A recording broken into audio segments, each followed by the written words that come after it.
Electronics কাজের শুরুতেই জেনে রাখা দরকার বিভিন্ন পার্টসের নাম সম্বন্ধে। বিভিন্ন পার্টসের নামের প্রথম সারিতেই আছে এমন একটি পার্টস যে পার্টস অল ইলেকট্রনিক্স সার্কিট মাদারবোর্ডেই ছড়িয়ে ছিটিয়ে থাকতে দেখা যায়। পার্টসটির নাম রেজিস্টর অথবা রেজিস্ট্যান্স। আমরা আগে জানব রেজিস্টর কী এবং রেজিস্ট্যান্স কাকে বলে ও রেজিস্টর কত প্রকার ও কী কী।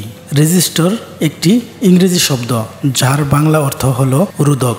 রোধ শব্দ থেকে বোঝা যায় যে এটি বাধা প্রদানকারী একটি উপাদান। এটি মূলত দুই প্রান্ত বিশিষ্ট হয়ে থাকে। রেজিস্ট্যান্স কাকে বলে? পরিবাহীর যে বৈশিষ্ট্যের কারণে বিদ্যুৎ প্রবাহে বাধাগ্রস্ত হয় তাকে রেজিস্ট্যান্স বলে। এবার আসি রেজিস্টর কত প্রকার ও কি কি। রেজিস্টর মূলত দুই প্রকার, fixed resistance, variable resistance.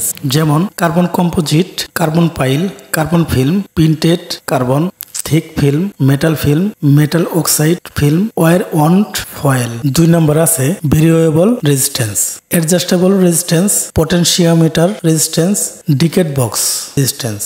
Fixed resistance কিভাবে কাজ করে? ফিক্সড রেজিস্ট্যান্সের মান ফিক্সড করা থাকে, এর মান পরিবর্তন করা যায় না। আর ভেরিয়েবল রেজিস্ট্যান্সের মান প্রয়োজন অনুসারে বাড়ানো কমানো যায়। সহজ ভাষায় যদি বলি তাহলে মূলত রেজিস্টর ইলেকট্রিক কারেন্ট বা ভোল্টেজ কমানোর ক্ষেত্রে ব্যবহার হয়। রেজিস্ট্যান্সের কালার কোড দেখে মান নির্ণয় করা নেক্সট ভিডিওতে শিখবো। এই ভিডিও দেখে যদি একটু উপকৃত হয়ে থাকেন তবে এই new electronics media channel subscribe করে বেল আইকনটি অল করে দিবেন, যাতে নতুন ভিডিও আপলোড করার সাথে সাথেই আপনার কাছে নোটিফিকেশন চলে যায়। ও অবশ্যই একটি লাইক এবং কমেন্ট করতে ভুলবেন না।